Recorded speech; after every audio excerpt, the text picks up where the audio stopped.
我叫秦红，一朝穿越成大夏太子，睁眼便是醉卧美人膝。本以为能吃喝享受，早登极乐，没想到开局就差点成了废太子。无奈之下，只能靠着现代知识杀奸臣，平天下。可怎么干着干着，大夏的版图越来越大。卧槽，这是哪儿？怎么有个这么漂亮的女人躺在我旁边？这颜值秒杀所有网红啊！太子殿下今日不要走好不好？太子殿下，谁是太子？我靠，穿越了，还直接成了太子，这简直是穿越级巅峰啊！虽说现在还没掌权，但等老皇帝驾崩，我不就直接登顶金字塔尖了？而且刚醒就抱的美人归，这日子也太爽了！无论是太子还是皇帝，没有男人能逃得过我的手段。这妖精太会勾人了，美人，殿下来追妾身呀！殿下来了，这就是传说中的佳丽3000嘛？怪不得人人都想当皇帝，这根本不是皇宫，这他妈是天堂啊！殿下看到这么多美人，都不管妾身了。那些个野花哪有你这朵勾人？这样可打扰本太子好事，不想活了是不是？万岁饶命！你这逆子，身为太子，你不读书研学治国之道就算了，如今我大夏的公主都快被送去和亲抵罪了，竟然还在这后宫之中与女子鬼混，简直混账至极！来人啊！传朕口谕，5日后举办5国庆典，重新人才选拔，东宫之位另选贤明。朕要废了这不学无术、贪财好色的废物太子。殿下，你有没有摔疼呀？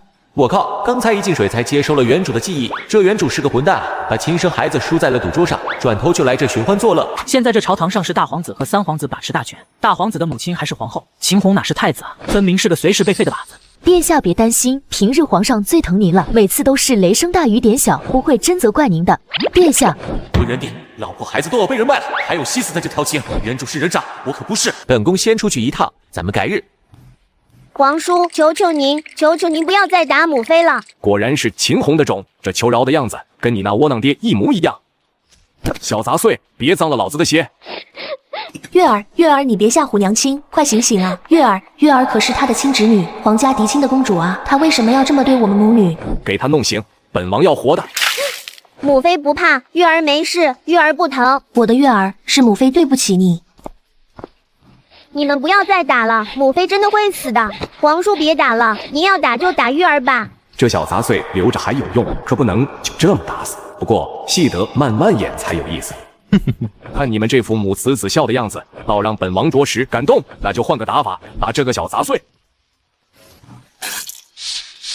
皇叔，求求您放过母妃，月儿不能没有母亲，求求您了。果然上钩了，这贱人就是护女心切，不打她也可以啊，只要你把这些垃圾吃了，本王就放过你母妃。我的月儿，母妃对不起你，当初真不该嫁给那个废物太子，这皇宫哪里是家，分明是吃人的炼狱。不要！果然是废物的种，连泔水都敢吃，真是下贱！敢吐一口，本王就让他们在你母妃身上多打10下。不能吐，为了母妃，再恶心也要忍。王爷，他们毕竟是太子的家眷，咱们这么做，万一……太子那个废物马上就不是太子了，吃干水只是开胃小菜，好戏还在后头呢。就算秦红还是太子，这母女俩的命，本王想怎么玩就怎么玩。月儿才6岁啊，为什么要让她承受这些？若老天有眼，求求你救救我的孩子！禀告王爷，那狗是小人收养的野狗，平日里就为这些泔水。今天他来寻死，扰了王爷的雅兴，小人该死，小人马上就把他杀了。慢着，既然来了，正好派上用场，去把你的野狗喊来，叫他吃饭。我女儿是大夏的公主，你怎么敢让她与野狗分食？秦羽，你这个畜生，她可是你的亲侄女啊！我和你拼了！要怪就只能怪你们家那不争气的太子爷，给老子咬！母妃救我，母妃！跑啊，月儿快跑！就在这千钧一发之际，一道尖细的声音骤然响起，如同黑暗中的一缕微光，让林子嫣重新燃起希望。教主别怕，老奴来了。别以为来了个阉人就能救你们，即便是父皇来了，你们今天也必死无疑。老奴自进宫受尽欺凌，若不是皇后娘娘搭救，早已成了孤魂野鬼。太子殿下尚还年轻，难辨忠奸，老奴必须护住小主子。一个卑贱的阉人也敢插手本王的事，今天就让你死无全尸！这野狗怎么死的？这狗奴才就要怎么死！来人，给我往死里打！即便花了灵魂，这血脉亲情也割舍不掉。月儿才6岁，子言问我邪术，他们怎么敢如此施暴？无论是谁伤我的家人，今天都必须死。在众人印象中，太子秦红向来是沉迷美色，嗜赌如命的窝囊废，只会窝里横。这般浑身煞气，如同嗜血野兽的模样，他们还是第一次见到。他再是废物也是太子，地位比王爷高，这时候上前就是找死。万一太子红眼，打死我们也不远。他竟然来了，竟然会为我们出头，我不是在做梦吧？这都是拜妻女所赐，我的妻女，我疼都来不及，他竟敢如此糟蹋。若我再晚来片刻，月儿是不是就被野狗撕碎了？李公公也不混，这些人都该死。疯了，你特么疯了吧？连本王都敢刺，让开，否则都死。刚才真恨不得他立刻去死。可殿下，如果靖王被您杀死，父皇也绝对不会轻饶您的。他向来宠幸李媚儿，对我们非打即骂。我虽是为他好，可万一惹他不快，他是要被打死在这里。是啊，秦羽若死在这，我刚穿越过来，根本脱不了干系，得不偿失。来，本宫扶你起来。别怕，今日之后，本宫定不会让你再受一点委屈。他今日太反常了，这般阴晴不定，回去后会不会是更惨烈的毒打？原主留下的烂摊子太大，他对我的恐惧早已深入骨髓。罢了，先带他们回去疗伤，以后再慢慢弥补。李爷爷被他们给打死了。自他记事起，李公公便是唯一真心待他们母女的人，是灰暗日子里的一抹微光。李公公是母后留下的老人，哪怕原主把东宫败得一贫如洗，他也始终不离不弃，这般忠心实在难得。这哪是太子妃的寝宫，简直比寻常百姓家还要破败。原主到底是怎么待他们母女的？月儿过来，父王领你去看望李公公，送他最后一程。他既怕这个从未给过他好脸色的父王，又想去送陪伴自己长大的李爷爷。来，月儿，父王抱你去看李公公，难道你不想送他老人家最后一程吗？父王，您真的不会打月儿吗？这么乖巧的孩子，原主怎么下得去手？他这小身板，怕是经不住几下打。这该死的原主造了多少孽？月儿乖，你要相信父王。父王以后定会让你与母妃过上好日子的。放心吧，本宫领月儿看一下李公公就回来，绝对不会耽误太久的。这孩子瘦的几乎没什么分量，衣衫褴褛，哪里有半颗皇家嫡孙女的模样？靖王，这笔账我记下了，迟早有一天要让你血债血偿。记忆中的父王总是满脸嫌弃，可此刻的怀抱却格外温暖。要是父王能一直这么温柔就好了。月儿不怕，父王对你偷头发誓，以后定不会再打你与母妃。月儿相信父王。这里好黑，月儿最怕黑了。李公公会不会害怕呀？您能不能在这里点一些灯呀？这是月儿第一次求我，绝不能让她失望。就算再难，也要想办法弄来照明的东西。等着，父王马上就用神奇的东西帮你给李公公点亮这里。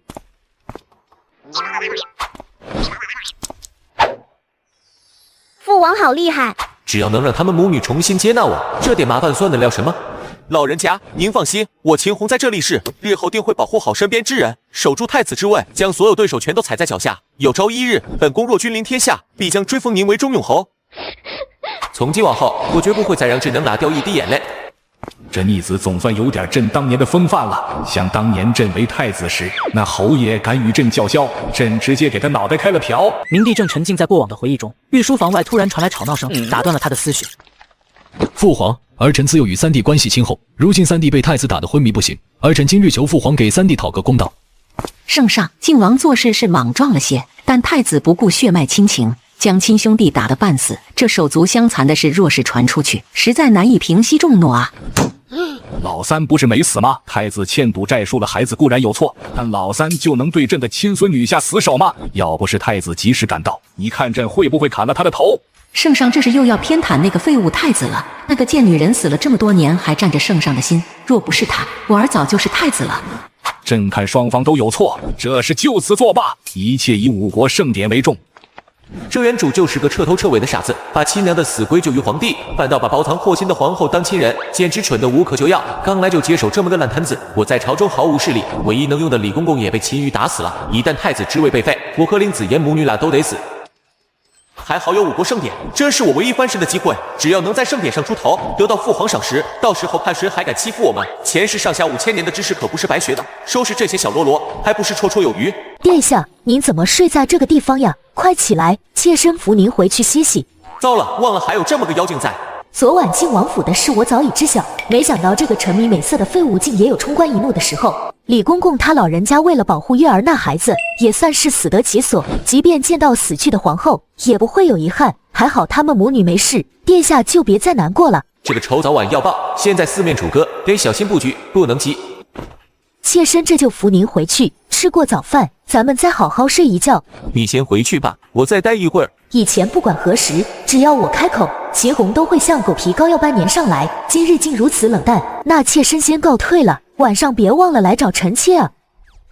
我就不信凭自己的手段拿捏不住这个废物太子。哎呀，这不是我那废物太子二哥吗？竟然给个阉人立灵堂，皇家脸面都被你丢尽了！跪下！什么？你没病吧？敢让本王下跪？咱俩到底谁欠谁的？赶紧把本王赢的赌注送过来！原主还欠他个女儿，现在的我别说女儿，一颗石子都不会给。跪下，为你害死的李姑姑忏悔！他是东宫的人，无视你说杀就杀的。我堂堂靖王，见你都不用下跪，何况一个死去的阉人？想都别想！好，既然如此，你该不该再和我赌一把？赌倒是可以，但你女儿都输给本王了，难道这次想压太子妃？太子妃也不是不行，不过废物用过的东西，本王也只能赏给下人了。他又要赌，还要压我，我还以为他真的变好了。你听我解释，秦玉还没上套，不能现在追上去，只能以后再解释了。要赌就赌个大的，本宫压上东宫，你若输了，不光要献上你所有的产业，还要来给李姑姑磕头烧香。此话当真？如果你怕了，就滚，以后别再出现在本宫面前。这可是你说的，你输了，我要你爬出东宫。这可是你说的，你输了，我要你爬出东宫。到时候你别耍赖就行。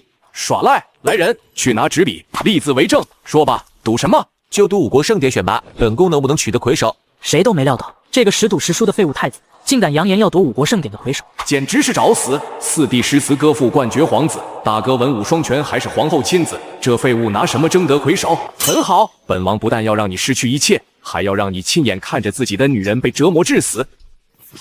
赌约1000，老三抓紧滚蛋吧！沙比玩意被合计赢了之后怎么安排了？先把紫嫣的外债还了再说。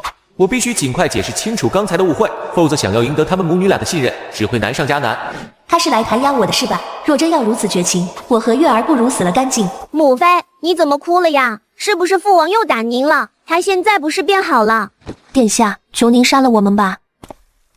本宫过来是为以前的事道歉，本宫发誓，以后绝不会再让你们受半分伤害。太子越是温柔，越说明他有所图谋，定是要把我也输给靖王。月儿还不知道危险，我绝不能让他落入秦羽手中。爱妃别怕，快起来！殿下，求求您把我抵出去吧，千万别让月儿再落入靖王手中。父王，我不要再见到那个坏人。月儿别怕，父王不会将你们任何一个抵给别人。父王，孩儿愿意相信您，您这次不要再打母妃了，好不好？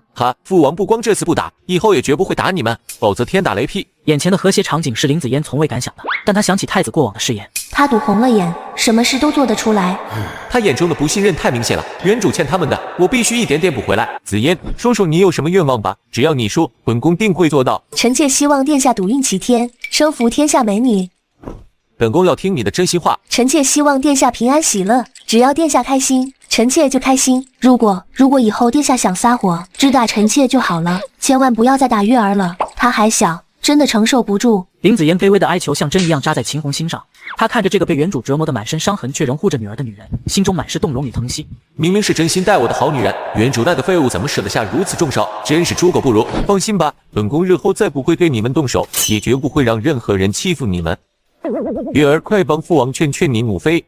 月儿，快帮父王劝劝你母妃！母妃，孩儿相信父王说的都是真的，我们就信他一次吧。没有预想中的毒打，反而是女儿的劝阻。多谢殿下怜爱，她的脾气反复无常，千万不能惹她不快。那咱们什么时候吃饭？本宫有些饿了。父王，今天有粥喝呢。这哪里是什么粥，分明是米汤。怪不得月儿6岁了还这么瘦小，原来是长期吃不饱。李媚儿气锅里的山珍海味，随便也要逗逗他们那了吃一面。一会儿去找李媚儿，正好从她那打点秋风，弄些钱回来改善伙食。殿下别生气，臣妾马上就去给您煮面。不用啊，本宫今天和你们一起喝粥。堂堂东宫连个使唤的奴婢都没有，太子妃还要亲自下厨，真是落魄到了极点。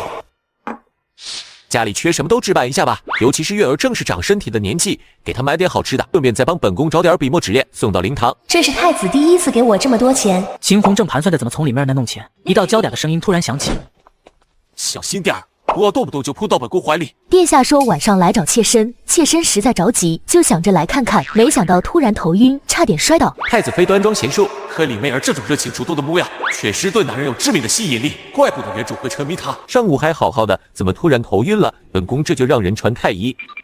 不用了，妾身这病是对殿下思念成疾，只要见到殿下就好多了。本宫现在就扶你回宫。好呀，今晚殿下要多陪陪妾身。放心，本宫明天定会叫御膳房给爱妃好好补补身子。骗子，果然一切都是骗人的。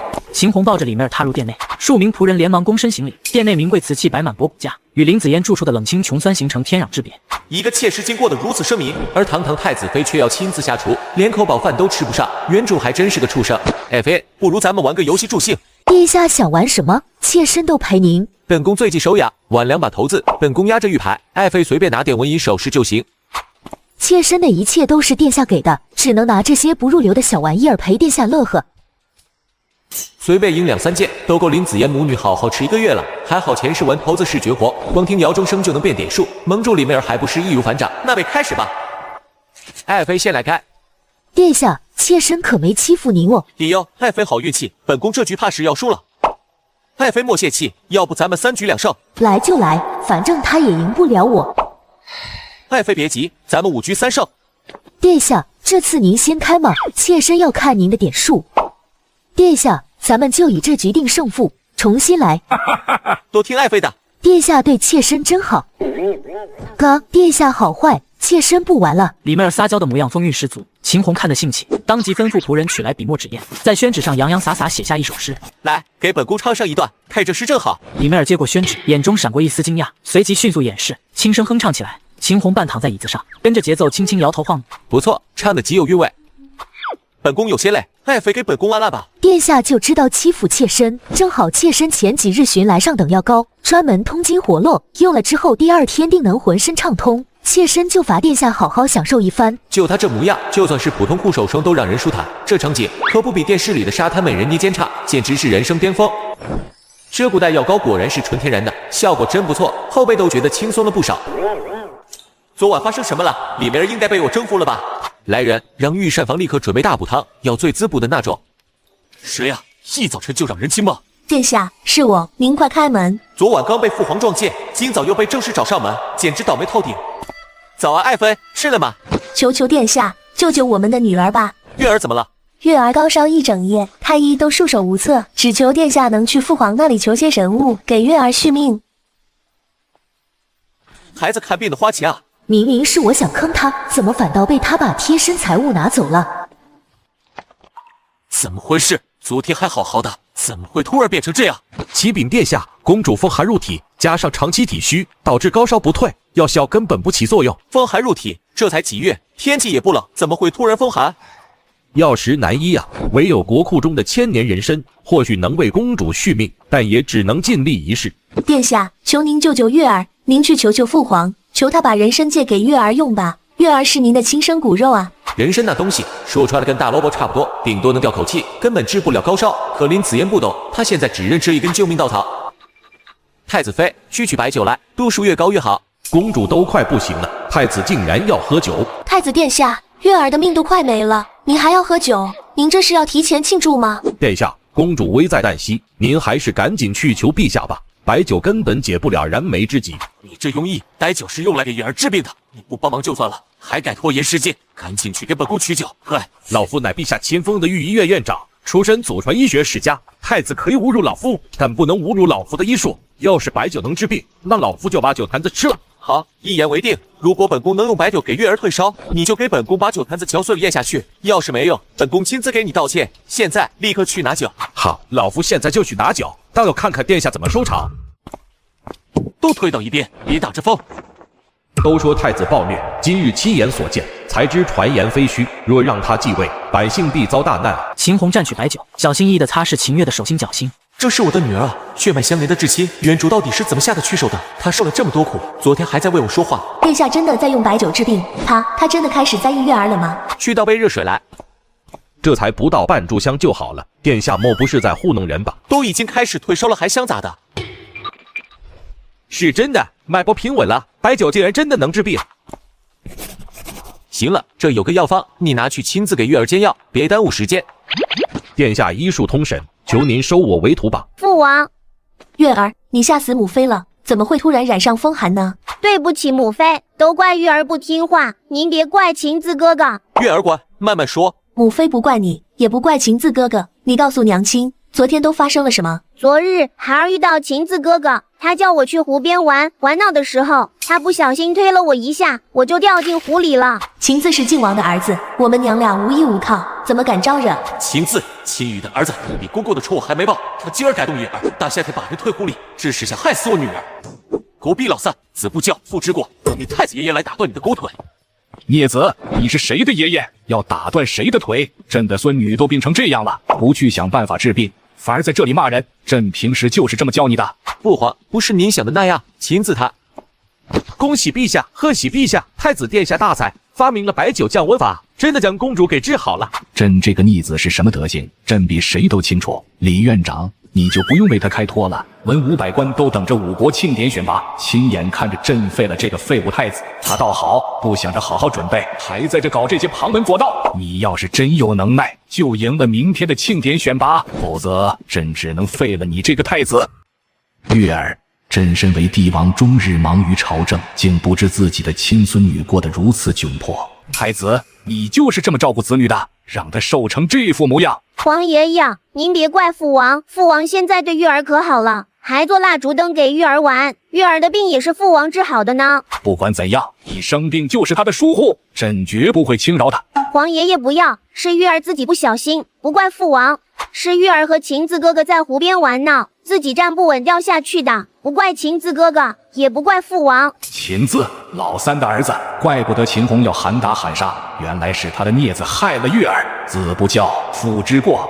好，皇爷爷不怪他，你好好养病，等皇爷爷忙完朝政再来看你。你好自为之，喊打喊杀是无能的表现，真想让人看得起，就赢了明日的盛典选拔给朕看。放心吧，不会让你失望的。丑杀，赶紧给月儿喂药，本宫还等着看你嚼酒坛子呢。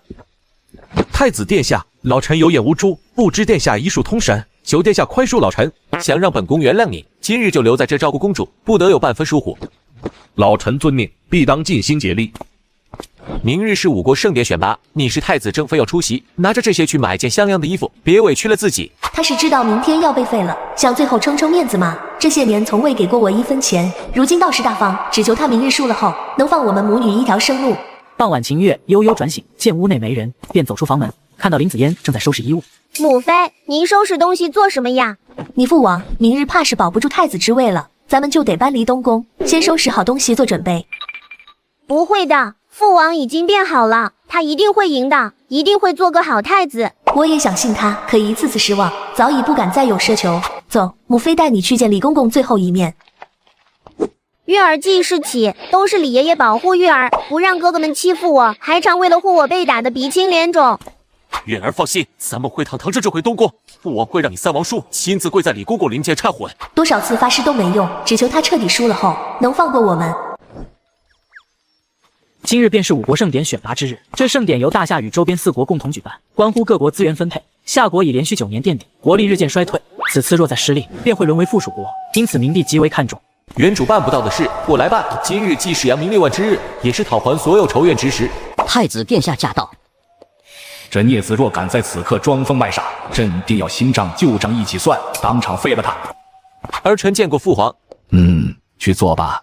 是，父皇。秦红走到太子席位坐下，与往日纨绔模样截然不同。五国盛典选拔第1场即兴作诗正式开始，一炷香实现，无题创作，请各位才子做好准备。话音落下，殿内瞬间寂静无声，众才子纷纷蹙眉垂首。秦红这废物也配来凑热闹？今日定让他彻底丢尽脸面，太子之位非我莫属。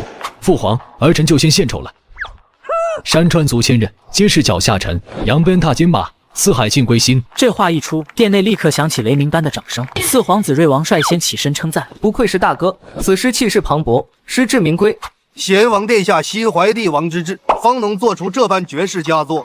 恭喜殿下，此次大典魁首被贤王殿下莫属。太子殿下，贤王殿下已成佳作，您不要临阵退缩吧？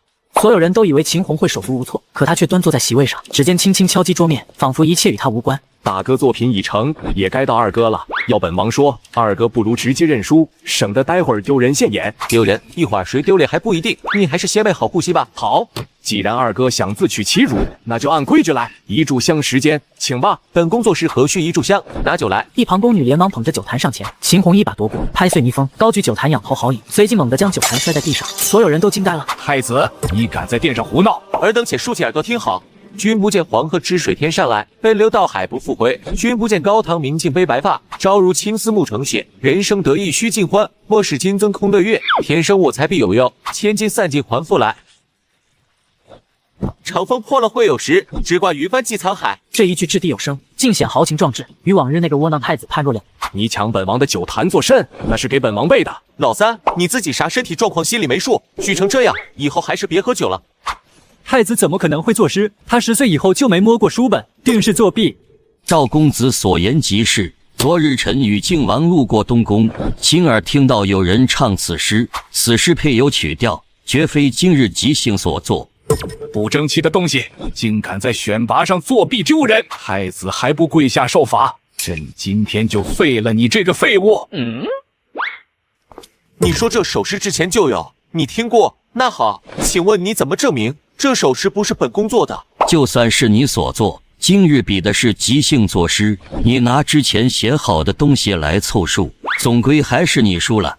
真是全凭一张嘴胡搅蛮缠，什么规矩都是你说了算。照你这说法，本宫倒了怀疑，贤王那首诗也是你们事先串通写好的。这话一出，明帝的眉头紧紧皱起，看向尚文杰的眼神多了几分审视。尚爱卿，你说听过此诗，可有确凿证据？陛下，臣句句属实。前几日，臣与靖王殿下路过东宫，亲耳听到李侧妃哼唱此诗中的“黄河之水天上来”，只要传李侧妃上殿对质，便能真相大白。儿臣愿让李媚儿上殿，以正清白。若真是儿臣作弊，甘愿受罚。去，把太子侧妃给朕叫来。等李媚儿上殿，你就等着当场被废吧。很快，李媚儿被召唤进入了太和殿。这是什么情况？听说前几日太子让你唱过一首诗词，再给朕唱一遍。李侧妃，欺君之罪可是要砍头的。你需如实唱出前几日我们听过的“黄河之水天上来”，万万不可乱唱。那儿臣就献丑了。黄河之水天上来，排山倒海，汹涌澎湃，奔腾叫嚣，使人肝胆破裂。悠扬又激昂的黄河大合唱，歌词从李媚儿口中传出，与秦红方才所做的古诗截然不同。陛下，臣妾唱完了。不可能，同样是黄河之水天上来，怎么会有2种内容？你肯定是撒谎。是啊，这曲调歌词都不一样，难道是听错了？会不会是李侧妃故意改了词？启禀陛下，此歌却是太子殿下前几日让臣妾所唱，绝非今日临时编造。当日太子殿下还写下歌词给臣妾，证据就在这里。一旁的太监连忙上前接过宣旨，呈到明帝面前。看清上面的字迹与歌词后，明帝原本铁青的脸色渐渐缓和下来。父皇，这定是李媚儿提前接到消息，临时写的假证据，他定是和太子串通好了。父皇，这定是李媚儿提前接到消息，临时写的假证据，他定是和太子串通好了。父皇，这李媚儿是阿弟在街上随意领回的人，身世不明，万一他是其他国家派来的细作，故意帮阿弟蒙骗父皇，那后果简直不堪设想了。陛下，臣也觉得蹊跷。自从这李媚儿进宫，太子殿下便沉迷美色，荒废政务，说不定就是他在暗中作祟。还望陛下明察秋毫，彻查李媚儿身世，严惩作弊之人。这群人真是睁眼说瞎话。不过李媚儿今日能如实作证，倒是出乎我的意料。现在就看父皇到底相信谁了。坐在龙椅上的明帝一言不发，整个大殿安静的可怕。绝对不能让秦红夺魁，否则我的谋划就全白费了。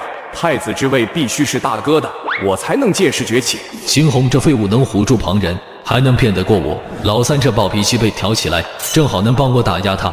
这纸上的笔记与秦红方才试卷上的一模一样，绝非临时伪造。选拔不止一场，还有第2场比试。若第2场对联失利，以太子的位置依旧不保。那我可以站起来了吗？起来吧，第2场现在开始。秦红站起身，揉了揉发胀的太阳穴。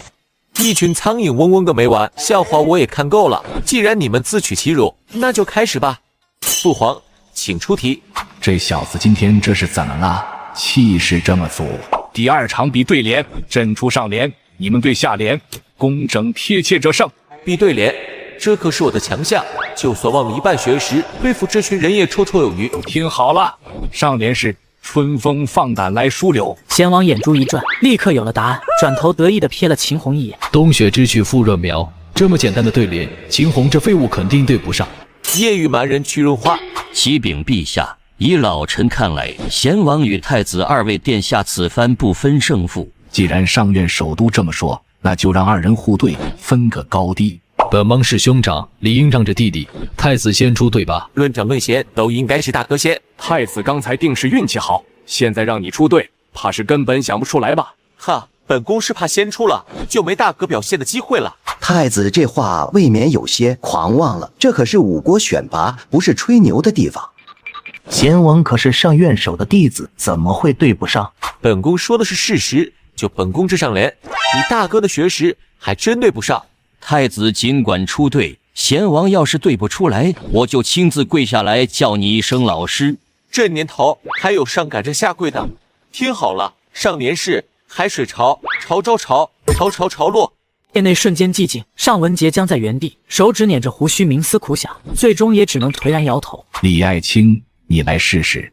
陛下，此联堪称绝对，老臣对不上。贤王脸色发白，悄悄给晋王使了个眼色。晋王立刻会意。你定是在哪听来的？根本不是自己想的。既如此，本王也会。上联游西湖提西湖，西湖掉进西湖，西湖西湖。陛下，太子这般投机取巧，有违储君作风。太子，你怎么说？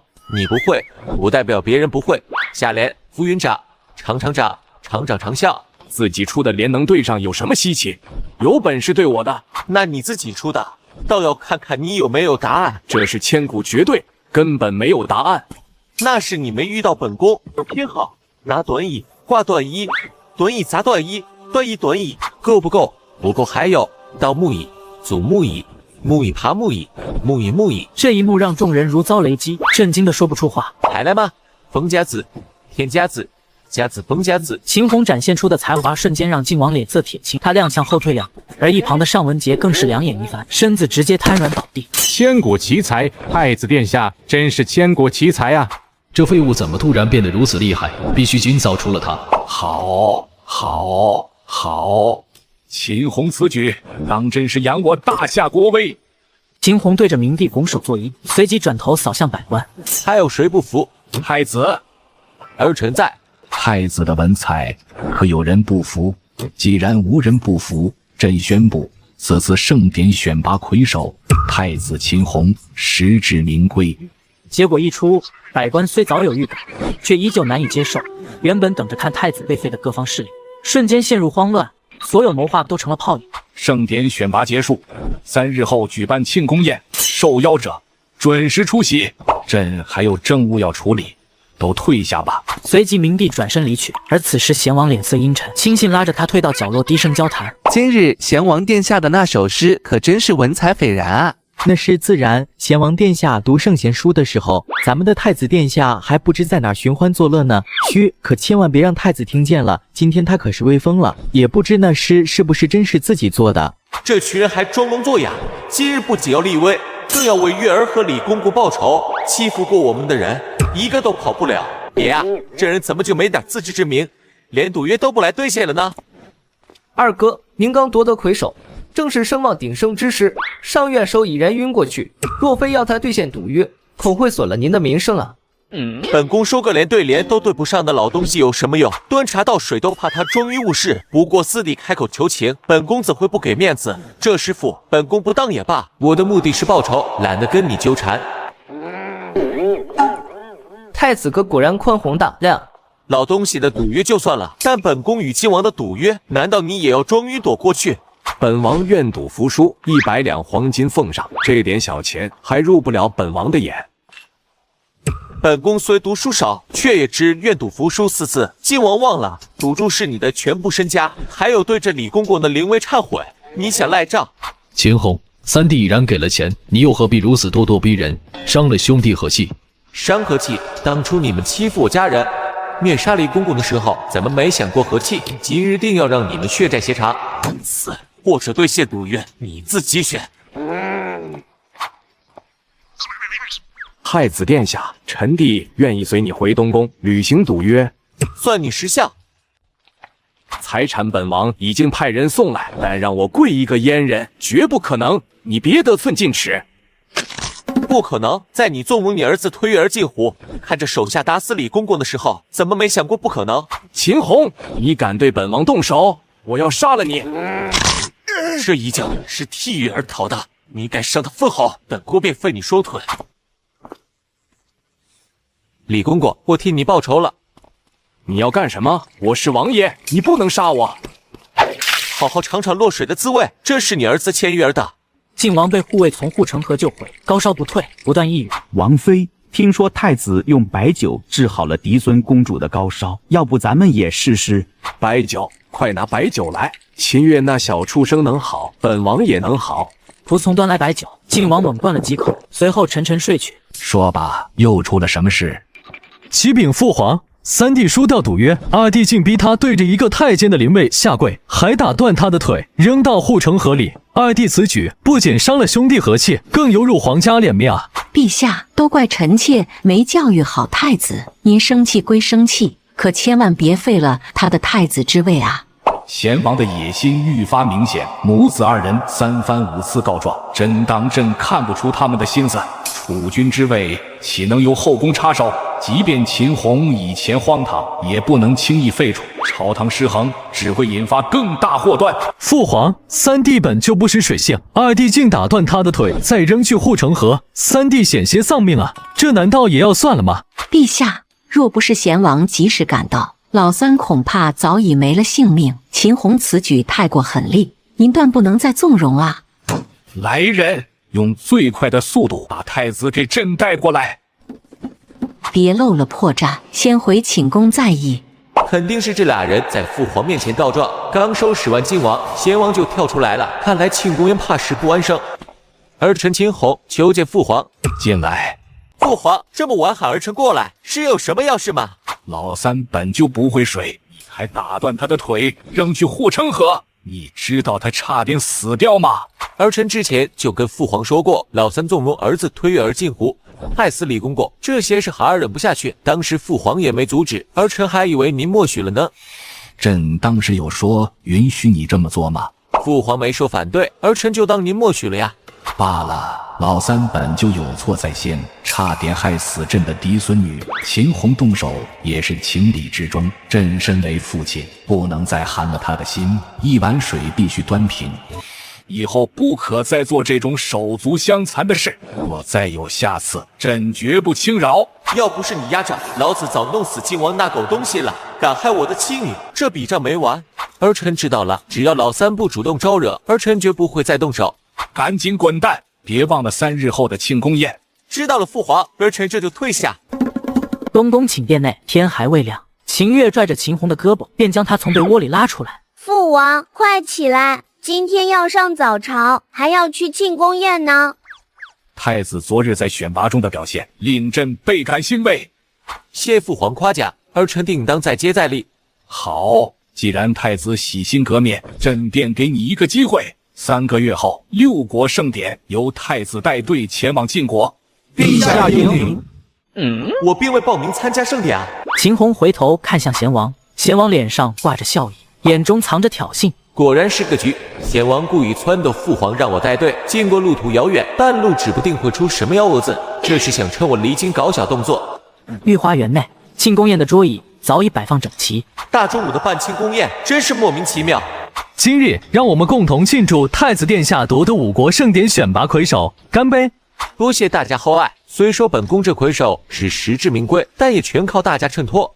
秦弘仰头将酒一饮而尽，随后又连续喝了2杯，放下酒杯，扬声道：“本宫连干3杯聊表谢意，剩下的你们随意。”秦弘，不过赢了个选拔就如此嚣张，一会儿定要让你身败名裂。哼，要不是大哥有计划，本王定要让你好看。等庆功宴上的手段奏效，看你还怎么嚣张。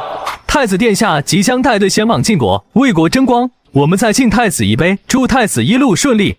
秦弘微微挑眉，不慌不忙地端起酒杯，再次连干3杯，脸色丝毫未变。这点度数的酒比掺水的白酒还大，想灌醉我，太天真了。贤王定在打6国盛典的主意，得提前想好对策，绝不能让他趁我离京搞小动作。啊！殿下息怒，殿下息怒，奴婢不是故意的。没你事，退下吧。来人，带太子去更衣。太子殿下，请随奴婢来。原主对御花园的记忆模糊，这皇家园林倒是比想象中精致。2人刚走到一间寝宫门口，迎面撞上林子嫣与李妹儿。林子嫣走在前方，李妹儿却满脸得意。气势隐隐压过林子嫣这个正妃。殿下，好好跟在太子妃身边，守好本分，别让旁人说本宫的闲话。太子以前从不在意这些，怎么突然管起规矩了？告别林子嫣两人，秦红走进寝宫，环顾四周，空无一人。引路的小宫女早已不见踪影。不对劲，这宫女怎么突然不见了？怕是又有猫腻。秦红推开里间房门，看到纱帐后的床上隐约有个人影，身形纤细，似是女子。皇帝老头儿绝不会在此时赏赐女人，定是邪王的诡计。我倒要看看他想耍什么花样。秦红伸手轻轻撩起纱帐，缓步走到床边。长相倒是清纯，可惜眼里藏不住算计。殿下，不如与民女共饮此酒。别装了，说吧，谁派你来的？殿下，没人派我来。再不说实话，本宫可不保证会做什么。我是曹丞相的女儿曹诗韵，太子若再放肆，我可要喊人了。你喊啊！要是有人进来，看到你衣衫不整，面带红晕的躺在本宫怀里，最后是谁吃亏？说不定本宫还能白得个侧妃呢。我说是贤王殿下让我在这里等您，让我把掺了迷药的酒给您喝下，其他的我什么都不知道。果然是贤王的计谋，幸亏没喝那杯酒，否则今天就要身败名裂了。想让本宫放你走，就得伺候好本宫。放心，本宫对你这平平无奇的身材没兴趣，过来给本宫按摩，伺候舒服了，自然放你离开。殿下说话算话，快点！手上有苹果，给本宫喂一块。太子太过分了，竟把我当丫鬟使唤。力道再重点，往下点。对，就是这。贤王不知这么久，肯定会带人来捉奸，正好让他自食其果。先前引路的小宫女趴在寝宫门外偷听片刻后，转身快步离开。都什么时辰了，太子怎么还未归？大哥，您确定计划能成功？那秦红会不会识破了？放心，他就算有100张嘴也说不清。敢让本王当众丢脸，这次他不死也得给本王脱层皮。等他被废，你的积蓄大哥加倍还你。多谢大哥，以后大哥有事，三弟万死不辞。寝宫内，秦红睡得正香，突然房门被猛地踹开，明帝满脸怒容地走了进来。孩儿就睡了一觉，怎么劳烦父皇亲自来巡？逆子，你看看你干的好事，谁的女人都敢动，简直无法无天。皇后娘娘求见，贤王殿下求见，靖王殿下求见，魏王殿下求见，文武百官求见。一会儿老实交代，别犟嘴，朕尽量保你。陛下，太子与贤王未婚妻私通，败坏皇家颜面啊！殿下怎能辜负陛下的栽培？这是大夏百年难遇的丑闻，请陛下彻查，给天下人一个交代。演得真逼真，贤王这是把所有能调动的人都喊来了，想逼宫废我。来得这么整齐及时，定是贤王提前安排好的，只盼秦红别像以前一样窝囊，能说出点有用的。陛下，曹诗韵可是贤儿的未婚妻啊，太子明明有佳丽3000，为何非要抢贤儿的女人？贤儿啊，娘的心都碎了。母后，事已至此，父皇定会明察秋毫，您别伤了身子。秦红，你越狡辩，父皇就越生气。这次就算父皇想偏袒你，也挡不住众目。陛下，臣的女儿还未及笄呀，豆蔻年华就被太子玷污，以后还怎么见人呢？求陛下为臣做主。曹丞相是朝中栋梁，更是贤王的未来乐章。这件事要是处理不好，怕是会引得朝中上下非议啊！曹爱卿莫急，朕定会查清此事。逆子，你还有什么话说？父皇，儿臣做了什么？儿臣一直在这休息啊。事实摆在眼前，殿下还敢狡辩？这种丑事，难道要我们这些大臣说出口吗？殿下此举若传出去，百姓定会唾弃朝廷，请陛下废黜太子，另择贤明。请陛下废黜太子。太子妃求见。父皇，不是曹小姐，在这寝宫与殿下相处的是儿臣，是儿臣主动来找殿下的。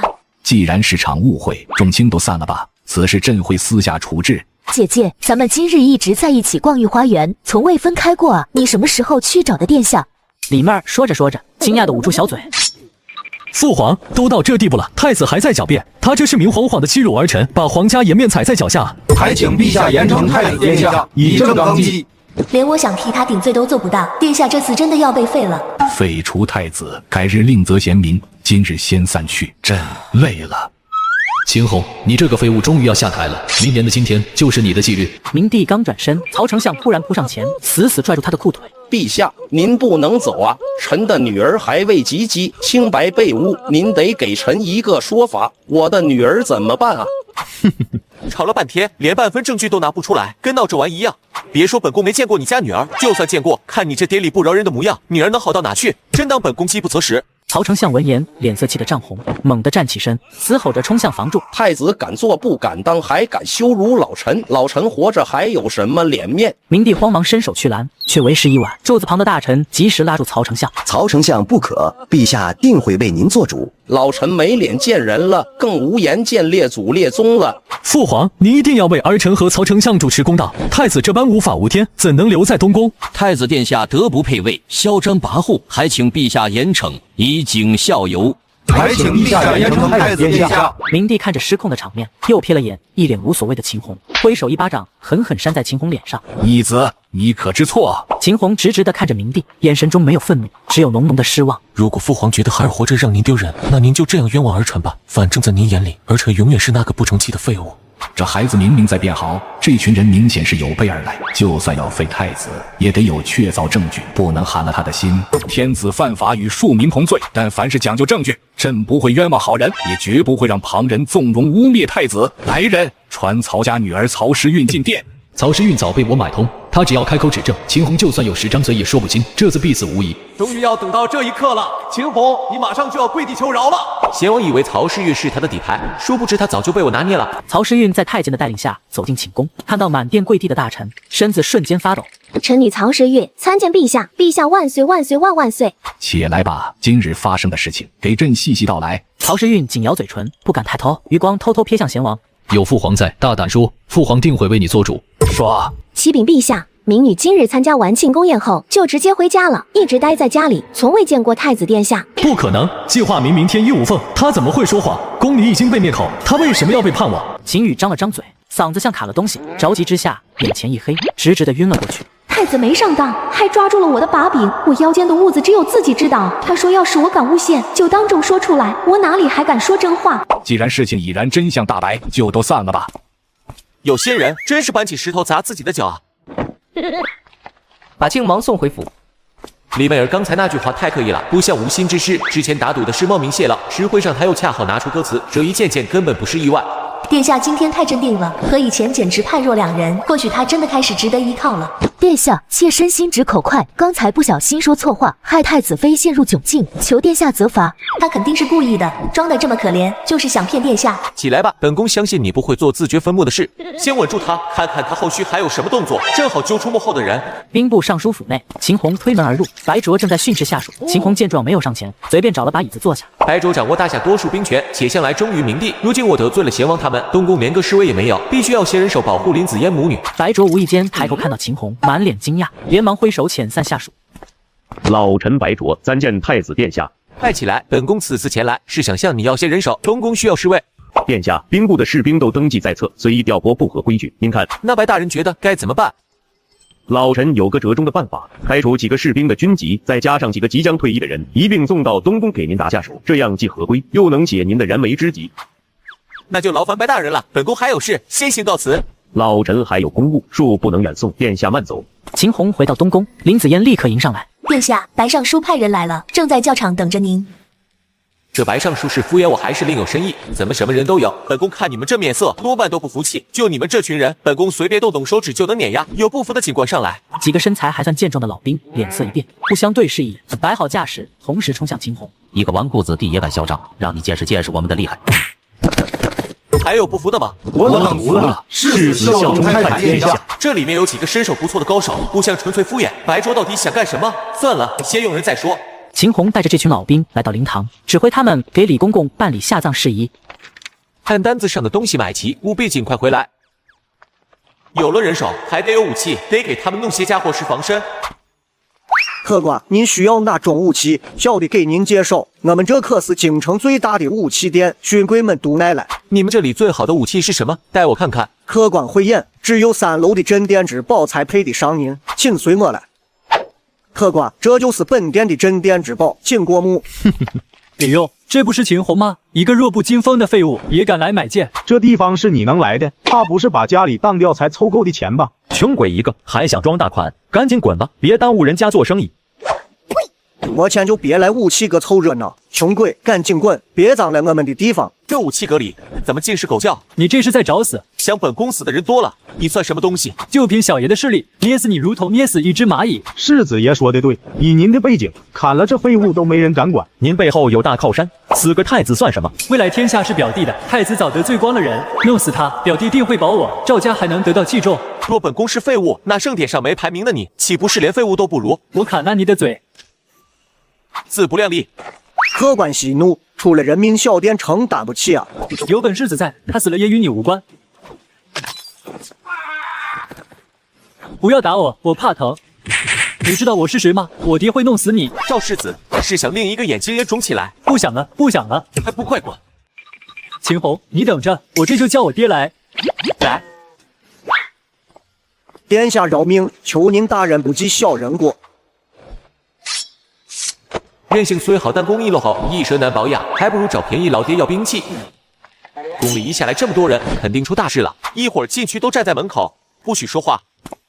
儿臣拜见父皇，万岁万岁万万岁！起来吧，朕此次叫你们兄弟来，只是聊聊家常，不必拘谨。二哥到底在忙什么？让父皇等你一个时辰。是儿臣的错，不知父皇驾临，请父皇恕罪。老三莫闹，你二哥不知情，本因赵国公哭诉而来，倒碰上了这几个小子，不如借此机会让兄弟几人缓和一下关系。太子，赵国公的独子被你打残了腿，这件事你打算怎么办？这次看你还怎么狡辩。上次被他打断腿扔进护城河，这次我也要让他尝尝这滋味。赵鼎明明只是受了轻伤，怎么会被打残腿？这分明是有人栽赃。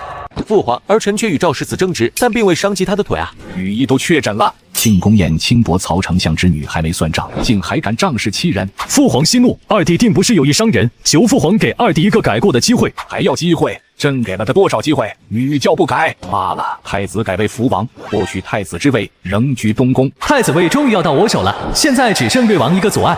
没了太子位就没了庇护，这时要置我于死地，必须引出赵国公父子才有转机。父皇为何宁信他人，也不信儿臣？你看看你干的那些事儿，还想让朕怎么信你？只要再激一下，就能逼出幕后黑手。贤王眼神发亮，身体微微前倾，做好动手准备。父王，不如传赵世子当场对质，儿臣愿信太子哥。瑞王温顺和善，或许立他为太子，国家能更安宁。准了，派人去传赵世子。赵鼎可是终身残疾，看你怎么脱身。本想留他一命，竟反被咬一口，赶来就让你赵家彻底覆灭。皇上要为老臣做主啊，老臣差点白发人送黑发人啊。朕不是听你哭丧的，太子在此，你们自行分辨。敢问国公府哪里得罪了殿下？为何要重伤我独子？为何伤他？不如问问你这个废物儿子。殿下，我儿痛成这样，您还要逼他？怎么，国公府连儿子的嘴都治坏了？二弟，你虽被废，但身份仍属皇家，当谨言慎行。大哥、二哥说的对，对质自然要赵世子亲述。贤王狼子野心太明显，还是瑞王谦恭得体，让赵世子说。启禀陛下，微臣在武器阁偶遇太子，他上来就打，众人拦都拦不住，在场人都能作证。好一番精彩演讲，本宫都差点信了。该轮到本宫说了吧，赵世子为何拿剑刺杀本宫？胡说，我什么时候刺杀过你？没刺杀，那你为何拔剑指向本宫？大庭广众之下刺杀太子，是何居心？就算都不为过。本想看在国公有功的份上，饶你一命，你倒反咬一口。这些罪过够诛你9族，还不从实招来？这孽子竟没说刺杀之事，这回要翻车了。二弟，你不光打断人腿，还恐吓众臣之子。大哥急着跳出来，莫不是和他合谋刺杀本宫，想夺太子之位？二弟莫开玩笑，这与本王无关。再不说话，就是死路一条。父皇，太子欺人太甚，还污蔑大哥。陛下冤枉，犬子绝无胆量做此事。你说我打断你腿，用的什么武器？什么角度？多大力度？有谁作证？贤王可没跟我说这些细节啊！你说当事人多拦掌，本宫如何单凭一己之力打断了你的腿？本宫怎么不知自己能以一当十？面对秦红的接连追问，赵定彻底崩溃，明帝的脸色也愈发阴沉。贤王紧握拳头，却不敢开口。此刻说话定会引火上身，只能沉默。逆子被猪油蒙了心，竟敢刺杀太子，是老臣管教不严，还请陛下治罪。竟敢刺杀太子，我怎对得起皇后的临终托付？赵鼎谋杀太子，欺君罔上，赵家父子交大理寺问斩，其余人罢官贬为奴。启禀陛下，西洋使臣来访。父皇，这西洋人在找能伤他长剑的对手，连裴老都输了。此次来访定为此事，连裴老都输了，若比武器可如何是好？来驾，去见西洋使者。竟真有西洋人，正好去看看他们的武器是什么样子。你便是西洋使者，进殿说话。尊敬的夏国国君，我是布拉斯国的斯文伯恩尤金，此次前来是想找到能打败我手中长剑的武器。你是想挑战我夏国威严？在下并无此意，只是友好交流。那就定于3日后，这几日你先住在宫中。多谢陛下，夏国果然落后，待我探查清楚，日后定能征服这片大陆。悬赏10万两白银，全国征召锋利刀剑，此事私下进行，不许让洋人出宫。儿臣定不负众望。儿臣遵旨。夏国武器跟纸糊的一样，为了赏银和荣耀，必须参与。你们谁知道京城有哪位厉害的铁匠？启禀殿下，城北有位老铁匠，曾给先帝造过兵器，但近些年没人能请得动他。锻造巅峰的人，只是缺值得出手的东西，看我如何请他出山。半个时辰后，你们几个在东宫门口集合，其余人留在此处看护好太子妃和公主。是殿下。与此同时，贤王、靖王、瑞王已先一步赶到城北，找到老铁匠的住处。破木屋外，干瘦老头正锻造菜刀，贤王3人站在一旁。王爷来了还不跪拜，把你家主事的喊出来。老头眉头紧皱，无视靖王。靖王正要发作，贤王伸手拦住他。三弟，别忘了死刑目的。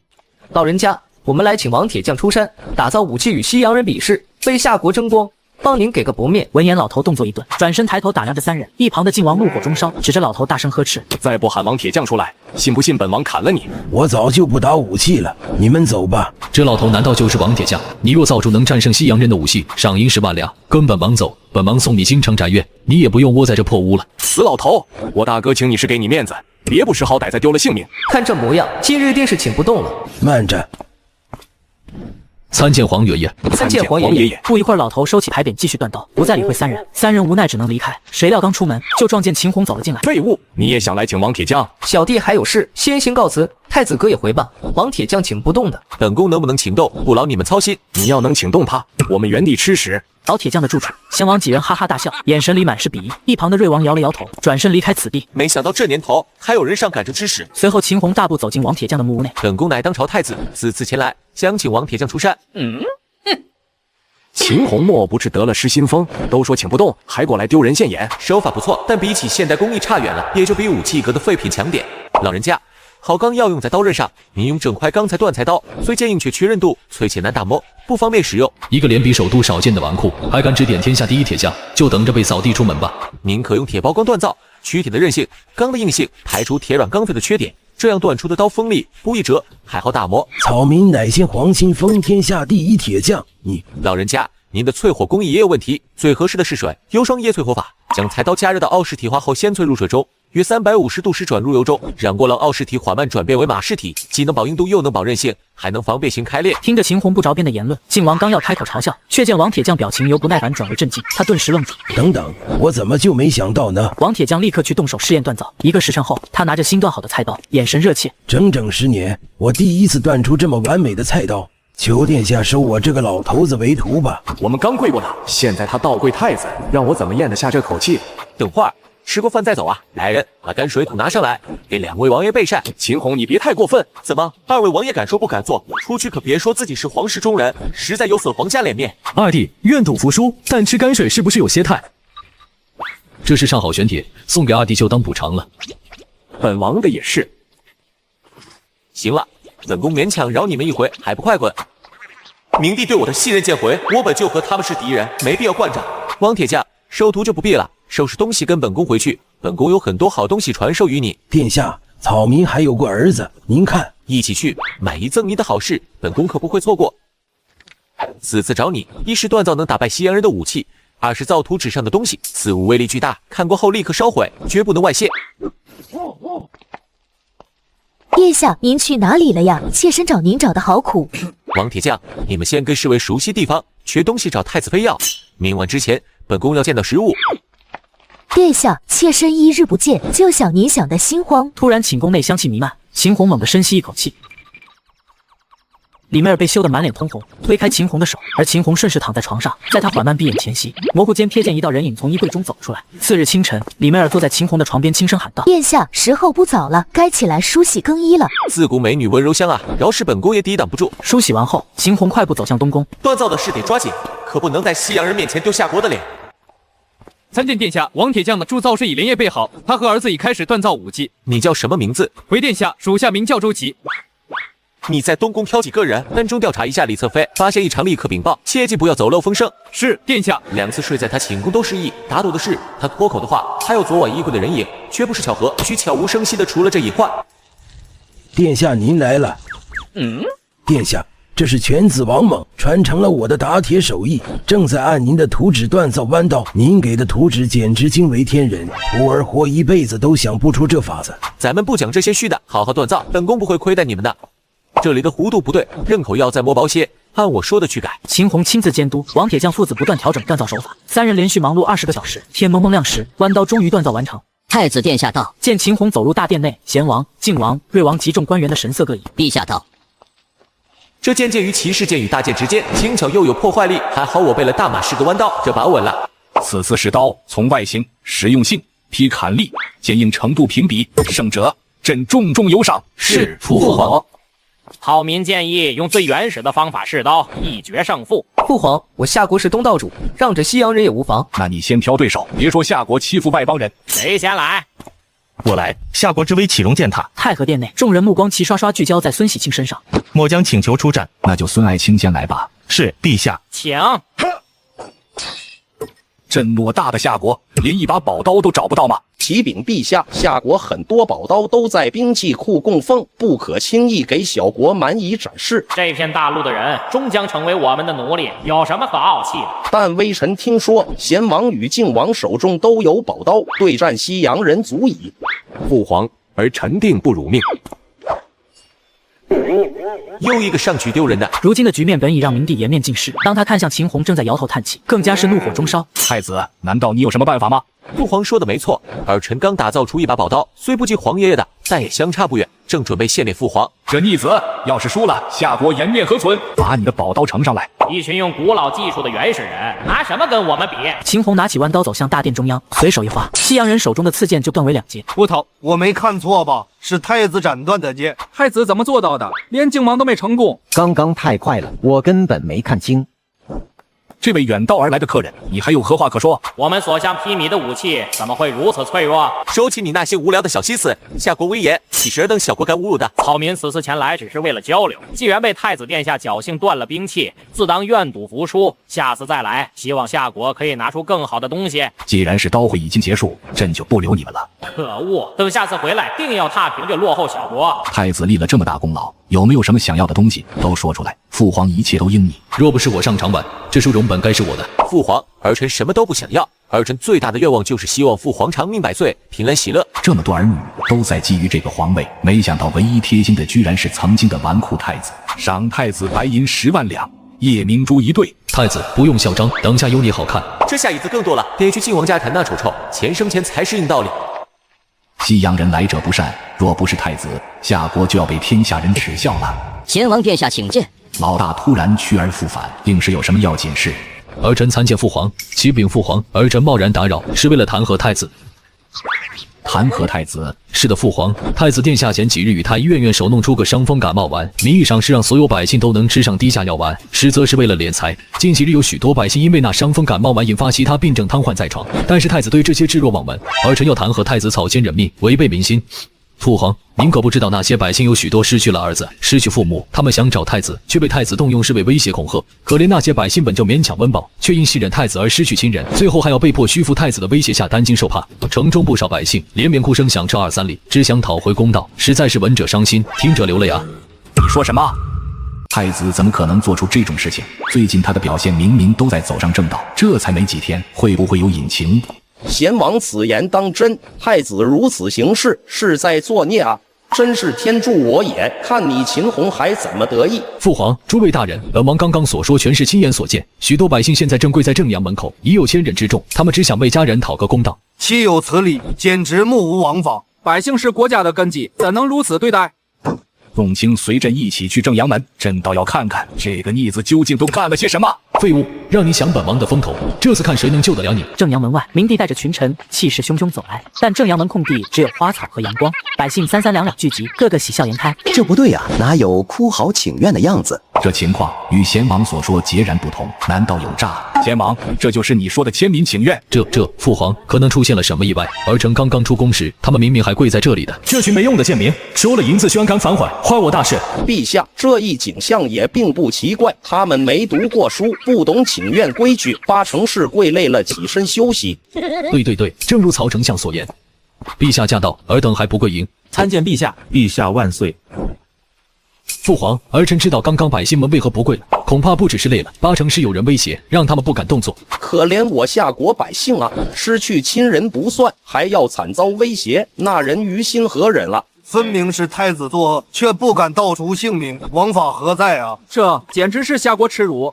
臣斗胆弹劾太子，威胁百姓，目无王法之罪，请陛下严惩太子。逆子，过来！明明是有人陷害，父皇却不分青红皂白呵斥我，还让我下跪，这礼节本就荒唐，凭什么？敢问父皇，儿臣何错之有？为何要儿臣下跪？太子，你这是要忤逆朕吗？儿臣不敢，儿臣只想知道事情缘由。贤王，你说。太子，你冒充父皇做出假药丸，吃死人了不算，还调出东宫侍卫欺压百姓。如今百姓集体请愿，你又威胁他们，难道是害怕自己卑劣的行径被父皇发现，废除你这个太子吗？父皇，太子所犯种种实在可恶，不法恐怕不能平民心，儿臣请求弹劾太子。臣附议，臣附议。已成定局，秦红这次必死无疑。太子，你还有何可说？儿臣想说，既然把莫须有的罪名扣在本宫身上，那证据呢？混账东西，你在说什么？这逆子竟暗访群臣，有眼无珠，都以千夫所指，还敢如此嚣张？父皇稍安勿躁，儿臣刚刚出言有误。父皇在儿臣心中一向英明神武，其他人依旧是不讲证据就妄图污蔑人的废物。秦红此言一出，正阳门外瞬间死寂，群臣的怒火被彻底点燃，明帝的脸色更是阴沉的能滴出水来。这场围绕太子的弹劾风波已然推向了更激烈的境地，秦红能否置死地而后生，强势破局，将3位王爷彻底踩在脚下，让林子嫣和秦越慢慢依赖自己，查清里面接近自己的真实目的，以及幕后黑手究竟是谁？